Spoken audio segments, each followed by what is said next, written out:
agora. Amém, amém. Eu primeiro queria agradecer o pastor, né, por essa oportunidade de estar servindo a igreja, né, ter a oportunidade de ministrar a palavra, né, o nosso som. Então, mas agradecer o pastor por essa oportunidade. Estou bastante enferrujado. Faz tempo que não ministro uma aula, alguma coisa do tipo. Mas que o Senhor me use e use também os irmãos para me edificar e nos ajudar a conduzir nessa aula hoje, né? O tema que nós estamos iniciando é sobre escatologia. Então é uma nova revista. A revista, eu acho que se todos os irmãos não receberam, ainda tem algumas ali, podem ser distribuídas. O título da revista: Os Últimos Dias, segundo Jesus.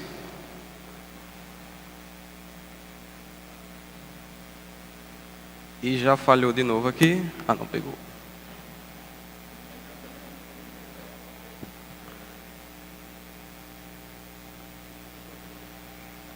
Não está passando lá. Peraí. Pronto, beleza. Não, deixa assim. Pronto, e a primeira lição, o lugar da escatologia na vida cristã. O pastor, quando anunciou, né, essa nova revista, semana passada, eu imaginei o que passava na cabeça dos irmãos sobre que assunto seria esse, né? Eu acho que a primeira coisa que vem, pelo menos veio na minha cabeça, nós vamos falar sobre o Apocalipse, que é o livro escatológico da Bíblia e fala sobre todas aquelas figuras, aquelas coisas que a gente pouco tem entendimento ou acredita que são muitos mistérios. Mas a gente vai observar nessas lições que, na verdade, tem muito mais a ver com nossa vida presente hoje. Por quê? Porque a escatologia, não é, elas nos remetem àquilo que o nosso coração tem esperança de que venha acontecer. Não é? Nós, como os cristãos, nós, através da fé, que é o que nos move, nós desejamos uma vida com Cristo. E essa vida, ela vem no porvir. Ela é uma perspectiva de futuro, né? Então, essa primeira lição, o que eu queria que os irmãos saíssem daqui primeiro com a definição bíblica do que realmente é escatologia, essa palavra estranha, e saber que ela é aplicável na nossa vida hoje, no presente, que ela é o motor ou o motivo pela qual a nossa fé ela é regenerada dia a dia no nosso coração, a expectativa e a esperança daquilo que vem no futuro. Então, como definição, a palavra escatologia, ela é formada por essas duas palavras gregas, que, em resumo, significa doutrina das últimas coisas, não é? São os eventos que são relacionados tanto ao indivíduo, como também para o mundo, não é? Como o indivíduo, a morte física, a imortalidade, não é? O estado intermediário, não é? Que é entre a nossa morte e a segunda vida de Cristo, e também está relacionada aos eventos que acontecem no mundo, ou seja, a volta de Cristo, a ressurreição geral, juízo final e o que vai acontecer com essa terra, não é? Quando o dia do Senhor chegar. Mas se a escatologia ela está sempre apontando para as últimas coisas, não é? O que isso tem a ver com a nossa vida hoje?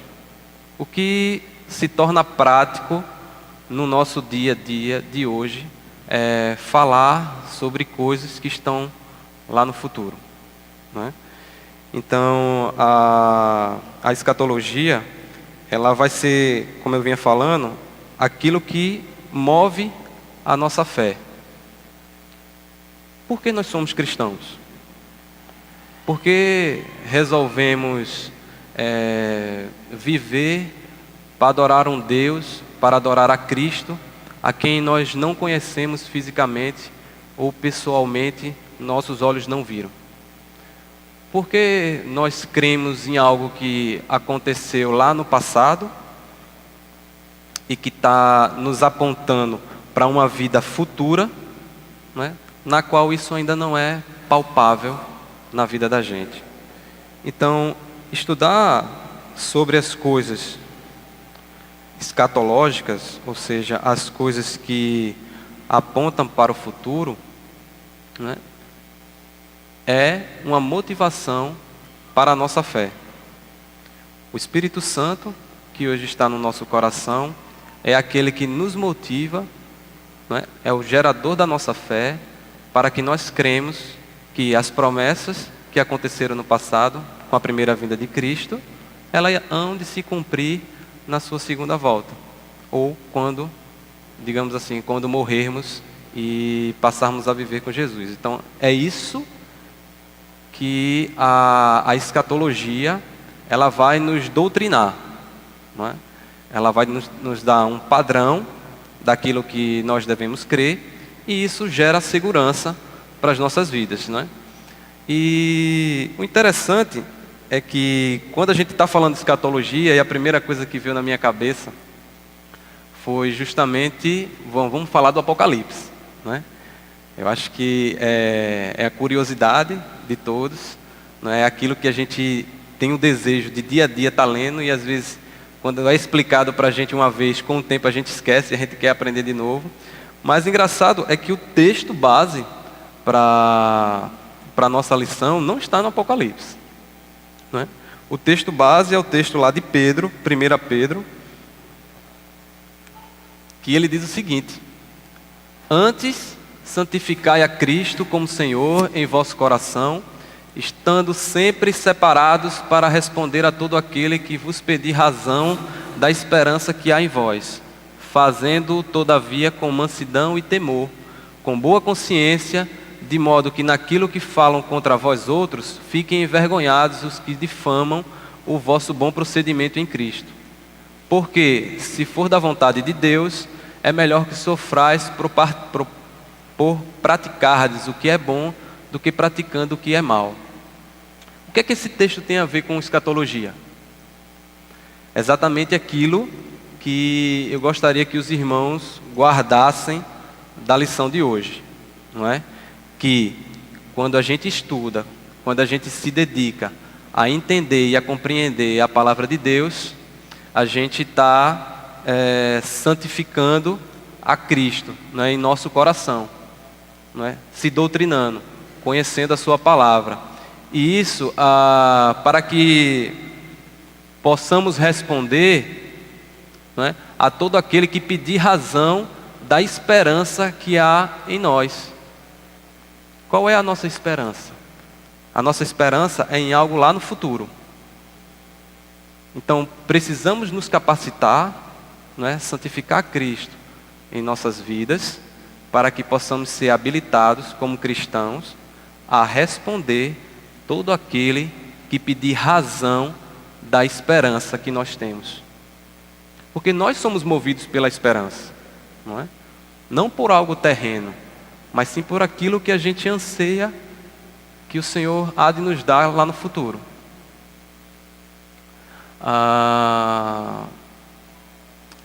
E de forma que quando nos capacitamos a responder sobre a nossa esperança, fiquem envergonhados aqueles que difamam o bom procedimento em Cristo. Ou seja, nisso somos aprovados, nisso somos capacitados, e aqueles que difamam a nossa fé é que sejam envergonhados. Porque é melhor que sofremos por praticar o que é bom do que praticando o que é mal.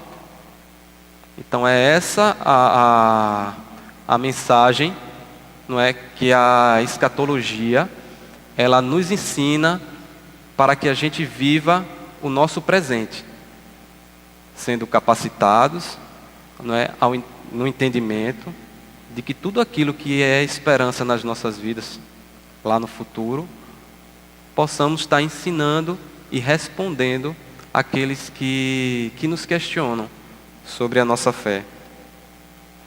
Então, por isso que no início dessa lição, o texto base é exatamente esse, para nos trazer a segurança de ter o entendimento sobre a nossa esperança no futuro que Cristo tem nos prometido. Mas aí, olhando para a Bíblia, a gente começa a entrar um pouco sobre realmente a definição sobre escatologia. O que é que os irmãos acham?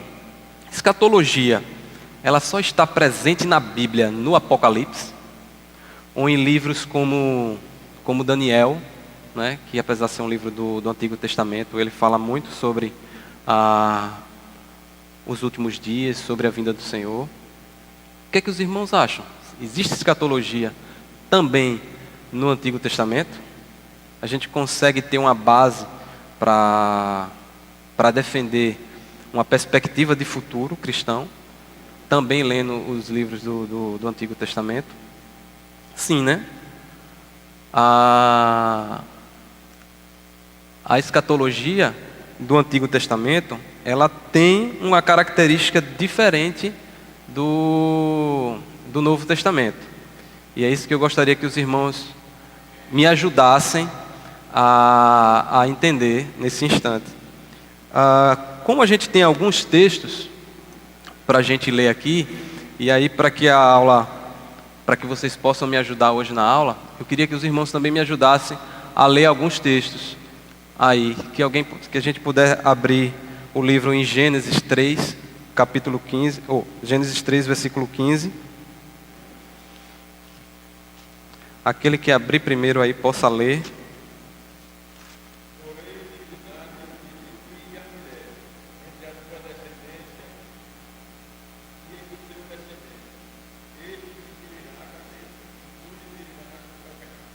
Amém.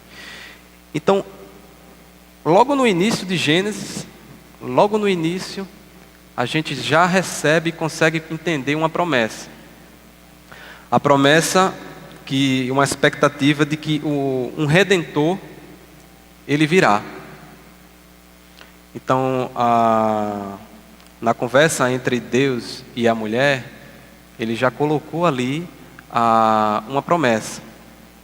A promessa de que o filho, nascido de mulher, ele vai vir e ele vai ser o nosso Redentor.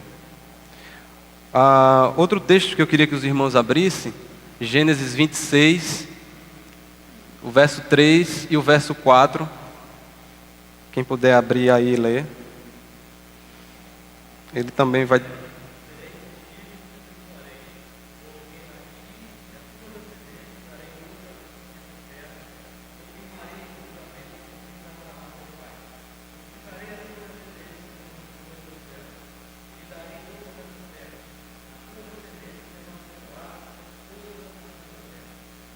Então, à medida em que a história do Antigo Testamento ela é contada, a promessa da vinda de um Redentor, ela é continuada.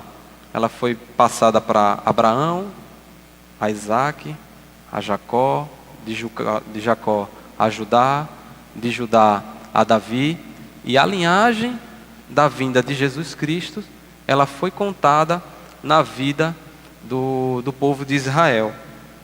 Então, a expectativa de que um Redentor estava para vir é uma promessa que vivia no coração do povo de Israel. Então, isso é uma perspectiva escatológica, não é? Você vive na expectativa de que vai vir alguém que vai lhe redimir, não é? Um rei, um sacerdote e um profeta, não é? Essas eram as características da pessoa de Jesus, não é? Então esse Redentor, ele vinha para cumprir esses 3 mistérios especiais: o profeta, o sacerdote e o rei. Essas promessas, além do Redentor, são também encontradas em outros livros. E aí eu queria que os irmãos também me ajudassem a abrir esses textos. Isaías 7,14.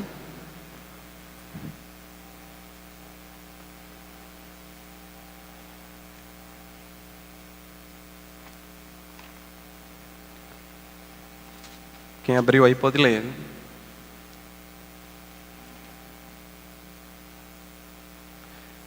Isaías 7,14.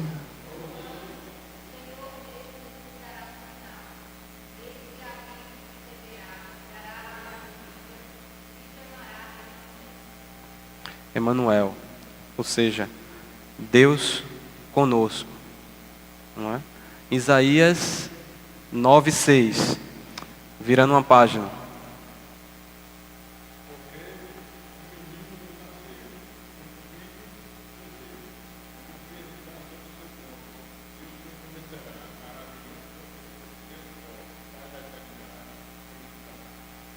Deus forte, Emanuel, Deus conosco. Havia uma promessa para o povo judeu, para o povo de Israel, de que Deus viria à terra, se faria presente em meio do seu povo. E que era essa a esperança que morava no coração do povo de Israel. Em Isaías 53, 5, diz o seguinte: mas ele foi transpassado pelas nossas transgressões e moído pelas nossas iniquidades. O castigo que nos traz a paz estava sobre ele, e pelas suas pisaduras foram sarados. Ou seja, a promessa de que Deus andaria conosco era uma promessa de que o remanescente ele iria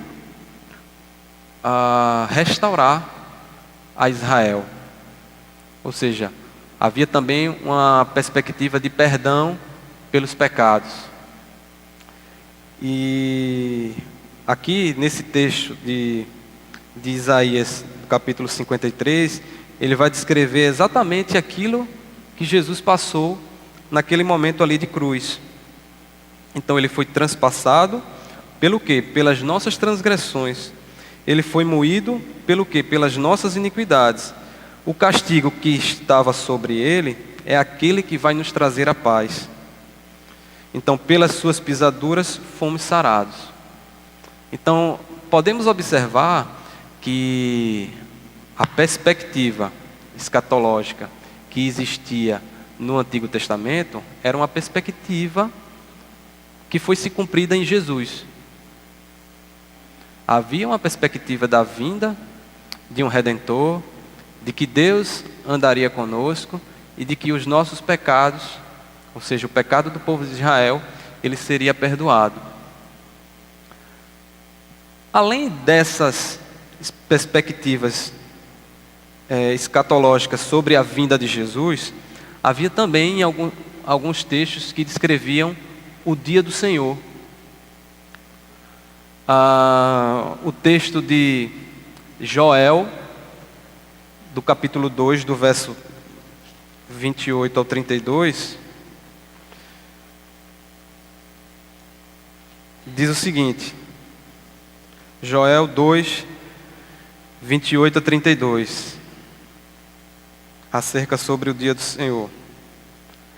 E acontecerá, depois que derramarei o meu espírito sobre toda a carne, vossos filhos e vossas filhas profetizarão, vossos velhos sonharão, e vossos jovens terão visões.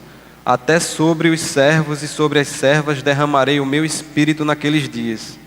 Mostrarei prodígios no céu e na terra, sangue, fogo e coluna de fumaça. O sol se converterá em trevas e a lua em sangue, antes que venha um grande e terrível dia do Senhor.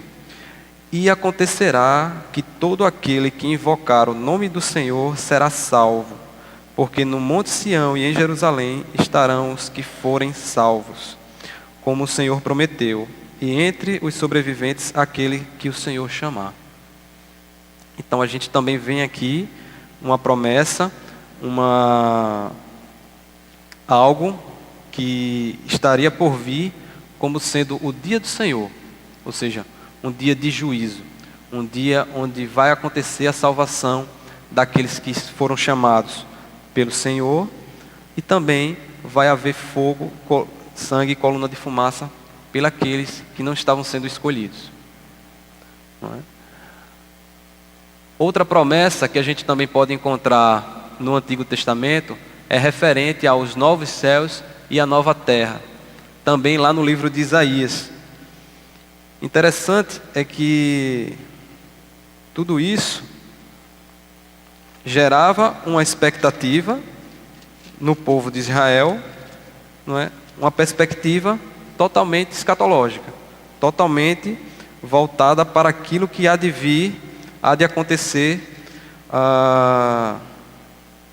no final, ou seja, nos últimos dias. Capítulo 65 de Isaías, o verso 17, ele vai dizer: pois eis que eu crio novos céus e nova terra, e não haverá lembrança das coisas passadas, jamais haverá memória delas. Irmãos, no Antigo Testamento, quando hoje a gente para a gente ler a Bíblia, a gente começa a pensar que a história ela é contada e o conhecimento ele é progressivo, não é? Aquilo que o povo de Israel vivia naquela época tem um entendimento bem diferente do que nós temos hoje, não é? Então, o povo de Israel, não é, ele vivia num período, não é, antes da vinda de Jesus. É um entendimento diferente, não no sentido de entender Deus de forma diferente. Como nós estamos vendo, as promessas, as expectativas que nós temos hoje, também eram a expectativa que o povo de Israel vivia naquela época. Ou seja, uma expectativa da volta de Jesus, ou da vinda de Jesus, uma expectativa sobre a presença de Deus na terra, uma expectativa de ter os seus pecados perdoados, ter um Redentor, alguém que entregará a sua vida em favor de nós, não é? E uma expectativa de que novos céus e novas terras chegarão. Ou seja, um momento em que nós viveremos com Deus, sentindo uma paz que vem de Deus, pela sua presença em nosso meio. Então essa era a expectativa, ou o que movia a fé do povo de Israel naquela época do Antigo Testamento, não é?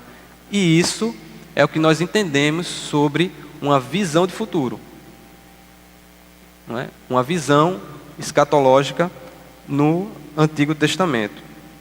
Quando passamos para o Novo Testamento, podemos perceber 3 pontos. A primeira situação é que a percepção do que foi dito no Antigo Testamento, ela já aconteceu. Não é? A perspectiva ou o desejo de que viria um Redentor e de que o reino de Deus iria ser estabelecido aqui na terra, ele já aconteceu na pessoa de Jesus. Então,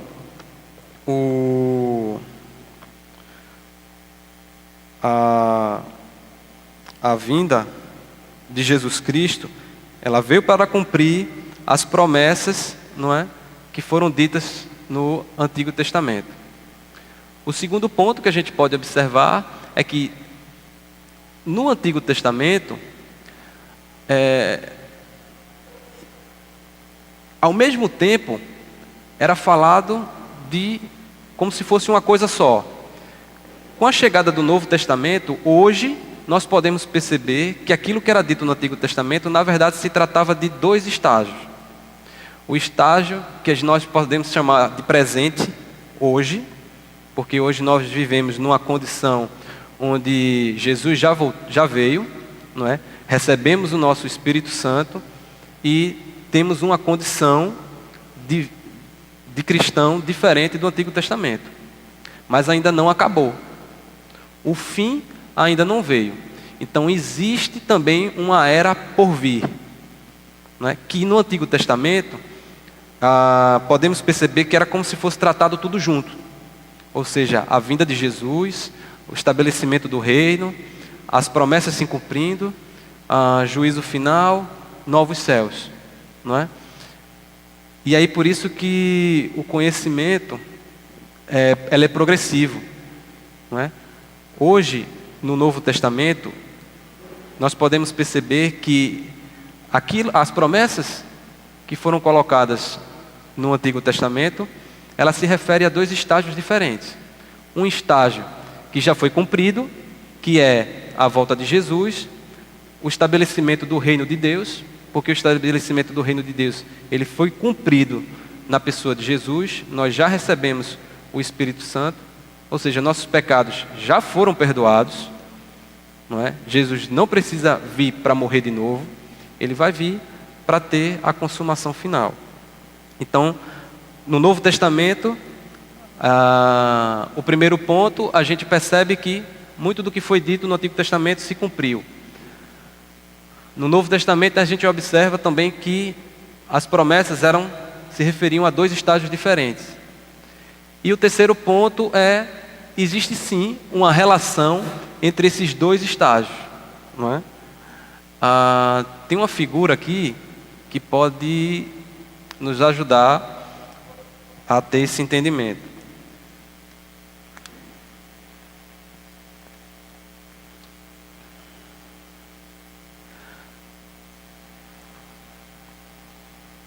A criação, não é?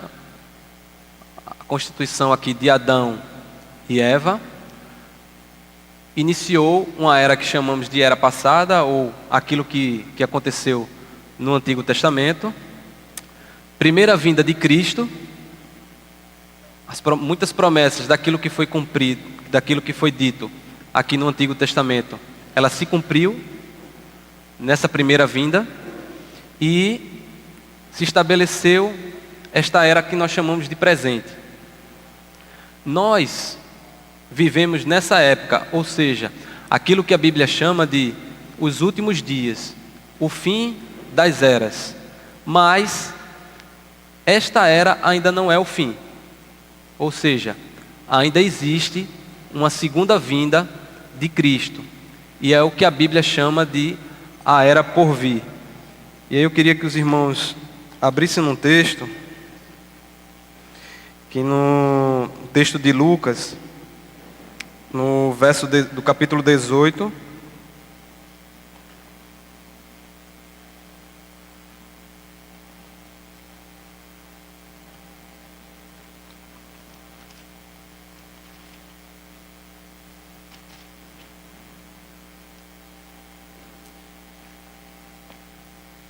Lucas 18, do verso 29 ao 30.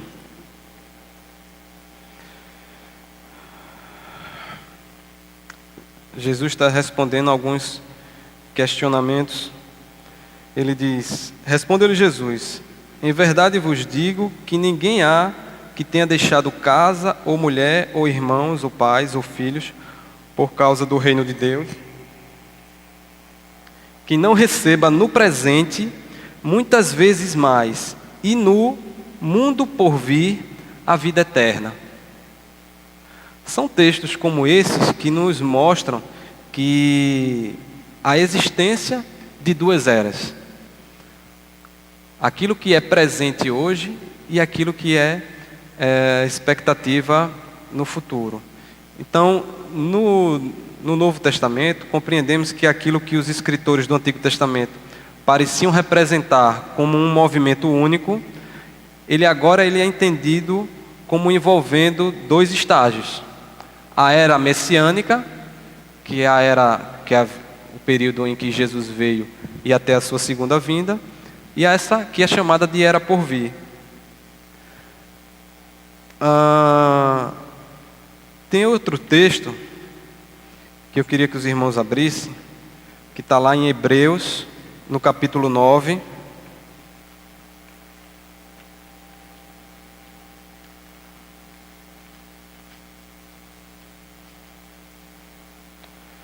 Verso 27 e 28.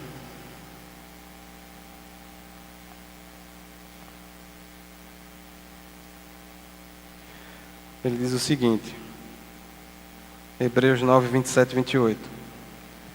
E assim como aos homens está ordenado morrerem uma só vez, vindo depois disto o juízo, assim também Cristo, tendo se oferecido uma vez para sempre, para tirar os pecados de muitos, aparecerá a segunda vez sem pecado ao que os guardam para a salvação. Então aqui está uma descrição de um período, ou seja, a primeira vinda de Jesus e a sua segunda vinda, né? E a relação, o que essa pergunta diz, qual a relação entre esses dois estágios? É que o segundo estágio, ele está relacionado com o primeiro, não é? Jesus vai vir uma segunda vez, porque na primeira vez ele deixou isso como promessa. Então, o estágio, a era por vir, não é? Ela tem relação, ela só virá porque existiu essa primeira etapa. Ou seja, é o fim de todas as coisas. É a conclusão, não é, daquilo que Jesus já fez, já iniciou a fazer, não é? Então, assim, o entendimento escatológico do que acontecia no Antigo Testamento, não é, e do que acontecia no Novo Testamento, não é, tem perspectivas diferentes. Mas a Bíblia como um todo, no Antigo Testamento, ela aponta para o povo de Israel daquela época a mesma coisa que a Bíblia nos aponta hoje. Ou seja, uma esperança de uma restauração, não é? Que era a restauração do povo de Israel, e também a nossa perspectiva de restauração hoje, aponta para uma vida eterna com Deus, aponta para a presença de Deus em nosso meio e o perdão sobre os pecados. É esse o desejo de todo cristão hoje, né? E era o mesmo desejo também daquele cristão que vivia na expectativa do Antigo Testamento. E o que eu queria que os irmãos pensassem um pouco é sobre o nosso estado presente. Ou seja, como é que está o nosso coração, ou o turbilhão que gira dentro do nosso coração sobre a perspectiva da vinda de Jesus. Esse estágio atual que vivemos, podemos descrever que é um estágio de luta constante entre o que já aconteceu e o que ainda não aconteceu. Porque no momento em que Jesus ele veio ao mundo, ele já cumpriu a promessa de se fazer presente como Deus, né? Então ele, Jesus, como Deus, esteve presente, e quando ele subiu aos céus, ele deixou o Espírito Santo conosco, que também é Deus, que também se faz presente. Então, podemos afirmar que hoje nós já vivemos com o reino de Deus estabelecidos aqui na terra. Só que isso, ele é feito de uma forma imperfeita, ou de uma forma ainda não completa, porque o estágio final ele ainda não aconteceu. Então, a expectativa que o cristão vive hoje é de uma luta entre o já e o ainda não. E isso gera dentro de nós alguns conflitos, não é? Primeiro é o entendimento do que é sinais dos tempos, né? Isso é falado lá em Mateus 24. Se os irmãos puderem abrir também o livro de Mateus 24,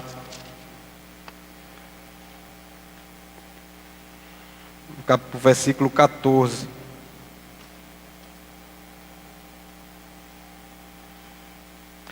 Está claro aí, irmãos? Aquilo que a gente tem falado aqui? O povo está tão caladinho. Vocês estão mais tensos do que eu, é? Aí, ô irmão, glória a Jesus, alguém falou. Cadê o...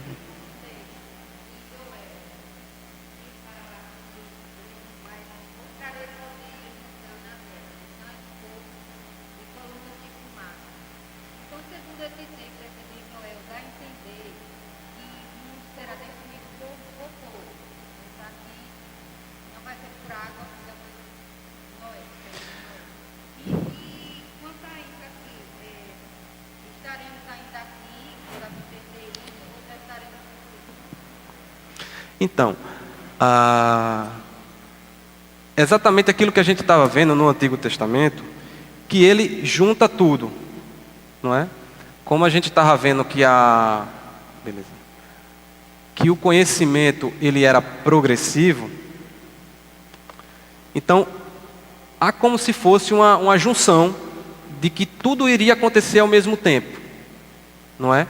Muita coisa que é colocada no Antigo Testamento, a gente começa a perceber hoje que ela foi acontecendo de forma progressiva.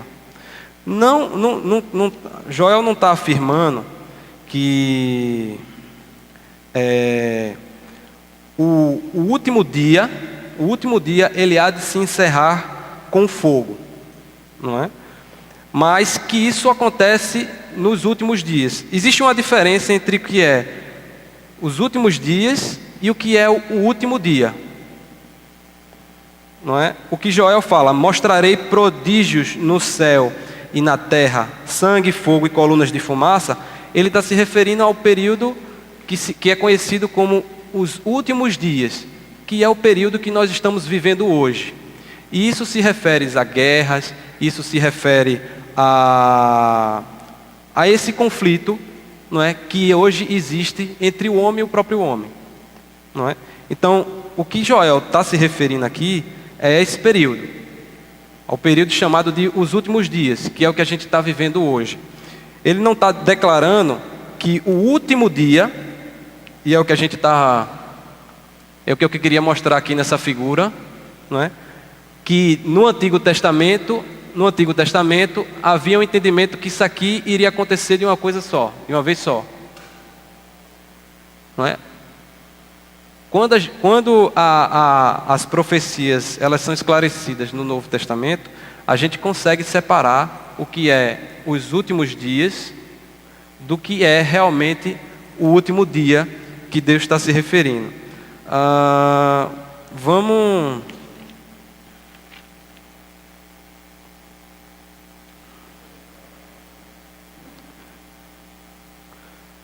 Deixa eu abrir aqui o texto. Abra aí, irmãos, o texto em João 6.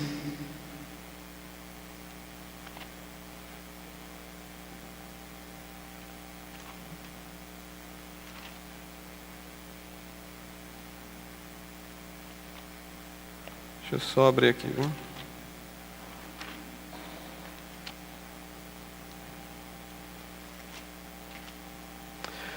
João 6, tem aí o verso 39.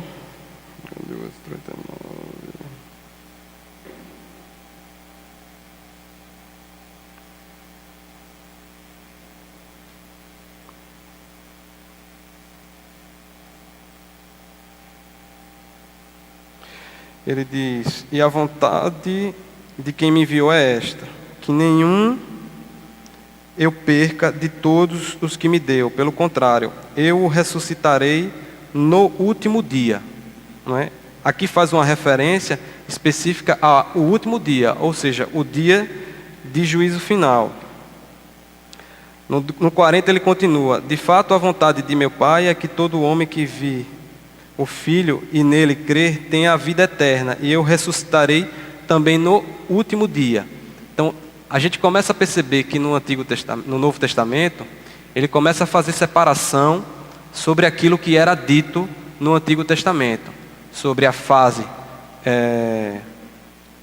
que nós vivemos hoje, que são os últimos dias, sobre aquilo que é realmente e que será o último dia. O último dia é o que nós chamamos de a era por vir, aquilo que está para acontecer, que é a segunda vinda de Cristo. E o que são os últimos dias? Essa expressão, os últimos dias, nós observamos ela ao longo do Novo Testamento. Esse texto, o texto que nós lemos lá de Hebreus, ele usa essa expressão. Hebreus 9.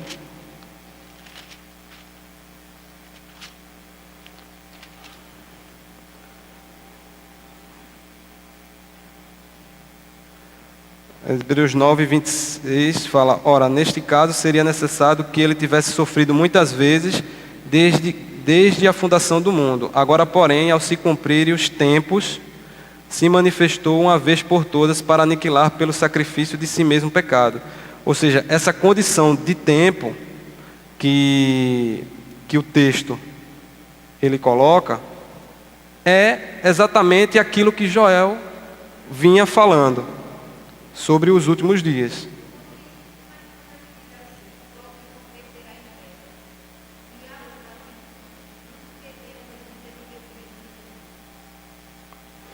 Então, irmão, a profecia do Antigo Testamento, ela trata, não é, como se a coisa fosse acontecer tudo de uma vez só. Entendeu? Por isso que Joel está declarando como se tudo fosse acontecer de uma vez só.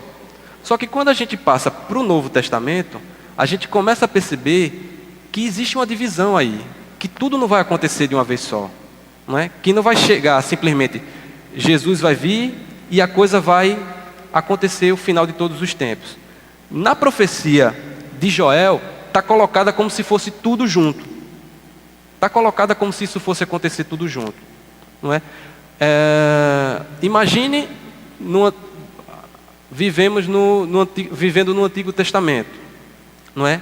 Onde Jesus ainda não tinha vindo, não é? Deus ainda não se fazia presente, e a mensagem, o conhecimento estava acontecendo de forma progressiva, não é? Então, o entendimento do povo de Israel era de que quando Jesus viesse, não é, iria acontecer tudo ao mesmo tempo, ou seja, o Redentor viria, não é, iria se consumar o fim do mundo, digamos assim, o dia do Senhor, não é? Então essa era a expectativa que existia no Antigo Testamento, de que tudo aconteceria ao mesmo tempo. Quando a gente passa para o Novo Testamento, a gente começa a perceber que existe uma separação entre esses dois períodos, entre o versículo 30 e o versículo 31 de Joel, não é? Que foi tratado como sendo uma coisa só, né? A gente começa a perceber que o versículo 30, ele trata sobre os últimos dias, e que o versículo 31, ele vai tratar sobre o que é realmente o último dia, ou seja, o dia do Senhor. Isso só consegue ser percebido pelo Novo Testamento, não é? Que há essa divisão. Entendeu?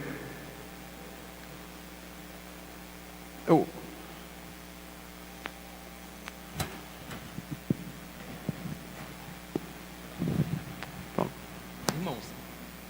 Tá funcionando? Alô, testando. Sim. Irmãos, é porque tem uma evolução no entendimento do Antigo para o Novo Testamento. Aquilo que está no Antigo Testamento foi esclarecido pelo próprio Espírito Santo, né?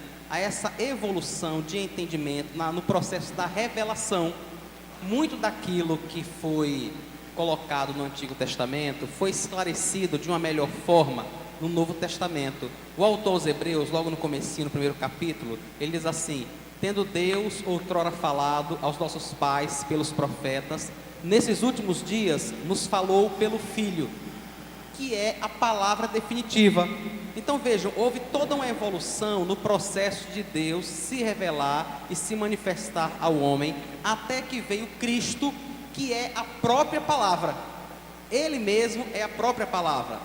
Quando Adão e Eva ouvem aquela promessa que o Rodrigo citou aqui de Gênesis 3,15, quando eles ouvem aquela promessa do Senhor, de que viria um que esmagaria a cabeça da serpente, na cabeça deles, isso não estava organizado como está na nossa hoje, mas de jeito nenhum. Eles não imaginavam que uma virgem lá em Belém iria dar à luz a um menino, e que esse menino seria o Filho de Deus, e que a obra dele iria acabar com a obra de Satanás. Nada disso estava claro na cabeça de Adão e Eva. No decorrer dos anos, Deus foi acrescentando essa revelação, e as pessoas foram entendendo melhor. Então, quando Joel aqui comenta, ele fala que naqueles dias, nos últimos dias, ele derramaria do seu espírito. Então, o que é que a gente usa para estabelecer esse período que a gente chama de últimos dias? O momento em que o Espírito Santo é derramado em Atos, que é inclusive, o próprio Pedro diz isso quando ele explica, né? Lá em Atos 2 e 3, quando ele começa a explicar sobre o que estava acontecendo, ele diz: esse é aquele período sobre o qual falou Joel. Então você vê, o próprio Pedro está interpretando o Antigo Testamento, dizendo aquilo que tinha sido profetizado lá, está acontecendo agora diante de vocês. Então esse é aquele momento que se inicia esse período chamado de últimos dias, que está caminhando para a consumação de todas as coisas. Quando chega aqui no versículo 31, ele fala sobre o grande e terrível dia do Senhor. Se vocês olharem, esse dia do Senhor, até a palavra dia está com um D maiúsculo, porque ele está falando de um dia específico, o dia no qual essa era, esse tempo presente vai ter fim e vai se iniciar o dia eterno. Então vai ter um momento onde Cristo vai voltar, e todas as promessas que nós hoje temos, por exemplo, a promessa de não pecarmos mais, a promessa de vê-lo face a face, que agora nós não vemos, tudo isso vai se concretizar nesse dia do Senhor.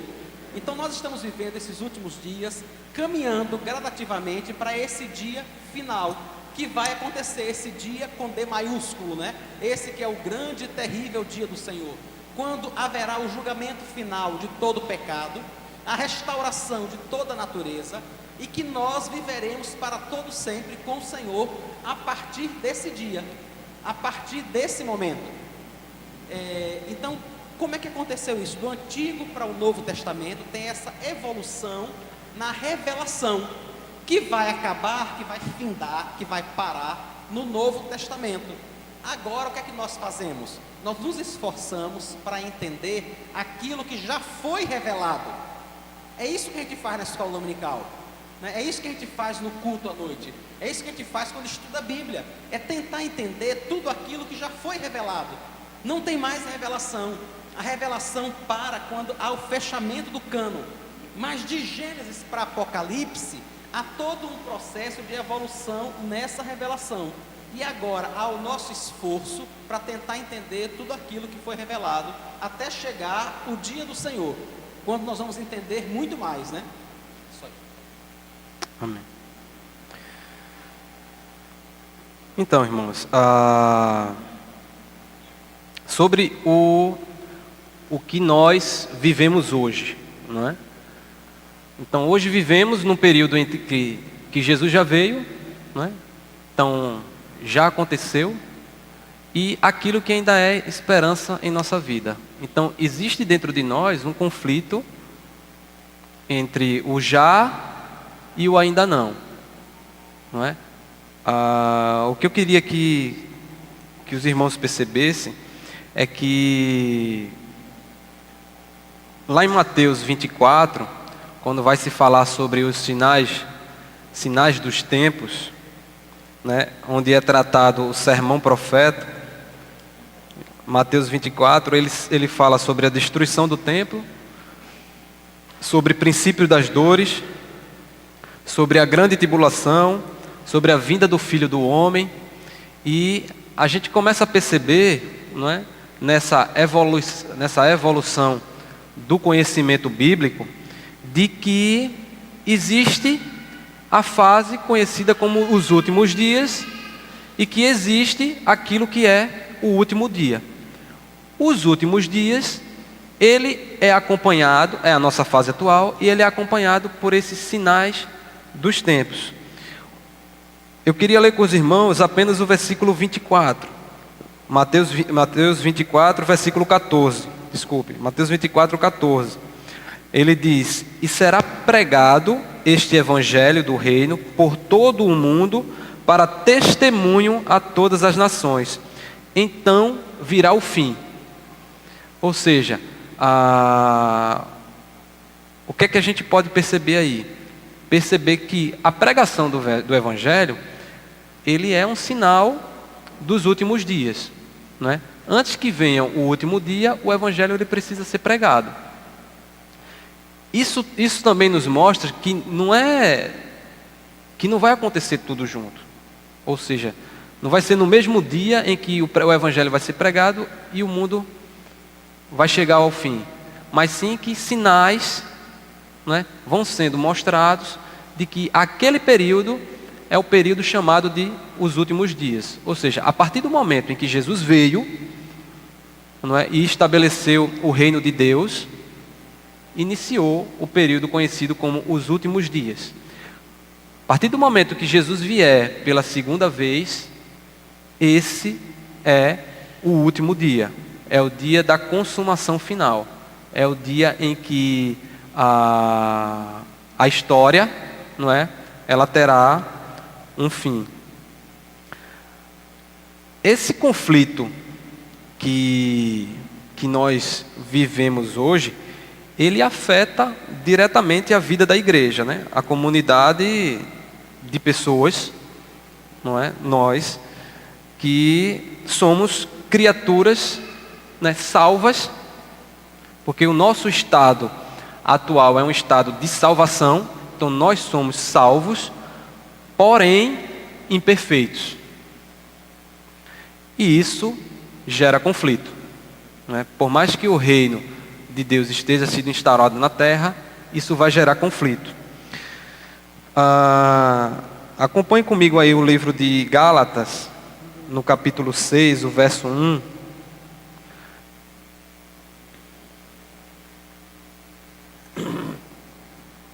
Que a gente possa ver um exemplo prático do que é esse conflito.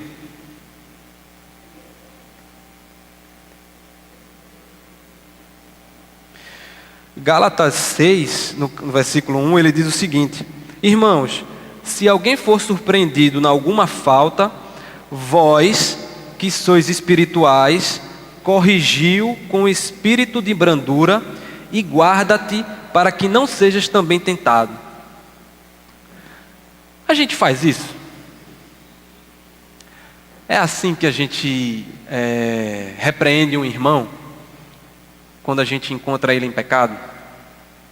A gente tem esse tipo de comportamento que é descrito na palavra de Deus, que deveria ser a vida cristã, não é? A gente chega para o nosso irmão com um espírito de brandura, não é? Para o corrigir em espírito, para o trazer à luz da palavra de Deus, não é? Então assim, isso é um exemplo claro do conflito que existe entre nós.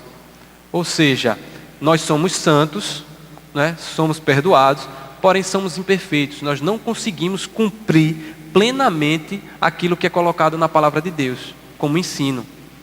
Então, o grande desafio para nós é sabermos viver nessa condição de criaturas salvas, porém imperfeitas. E como conseguimos lidar com as situações do nosso dia a dia. Então, para isso que a gente precisa se aprofundar no conhecimento da palavra, nos fortalecer na esperança de uma segunda vinda de Cristo, na certeza de que os nossos pecados são perdoados, para que comecemos a experimentar as bênçãos do Senhor aqui na terra, porque elas já foram estabelecidas, não é? E a gente não tem esse entendimento.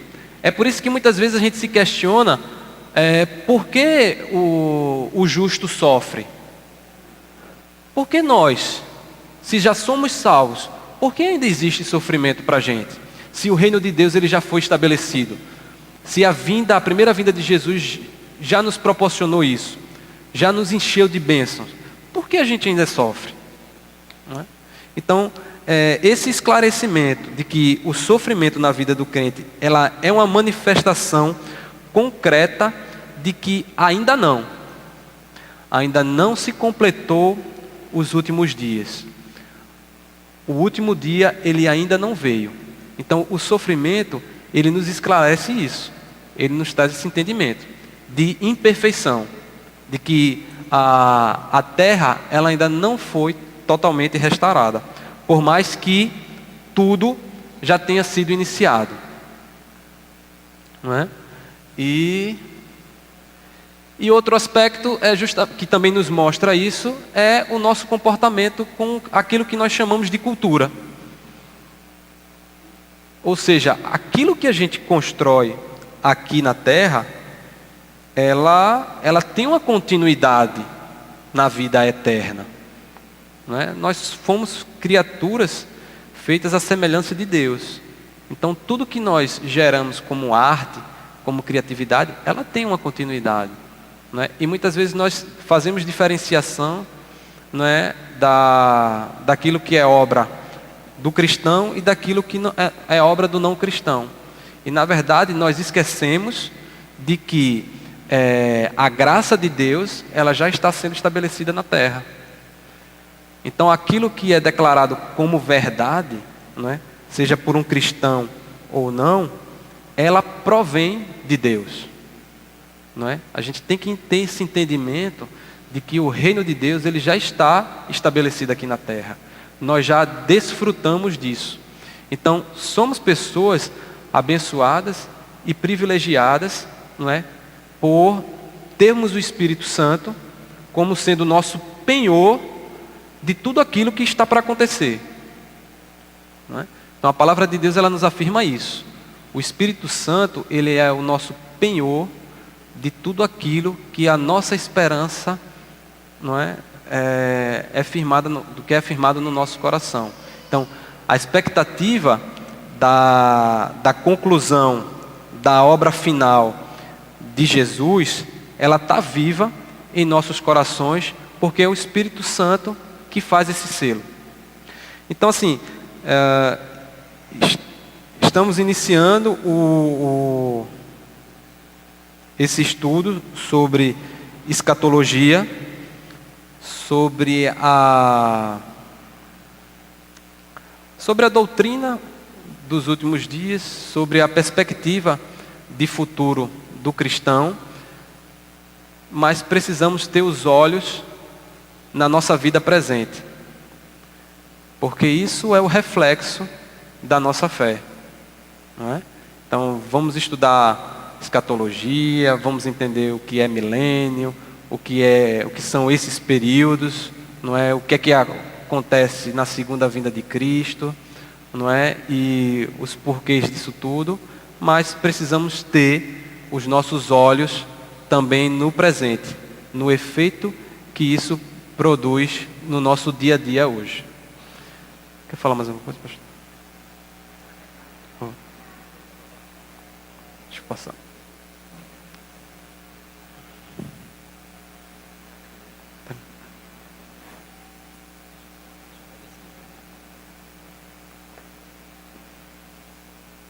Rodrigo, você já terminou, viu? Só para mostrar a vocês esse livro aqui. Tem um livro, irmãos, da nossa editora, chamado A Bíblia e o Futuro. Esse livro aqui tem praticamente toda a escatologia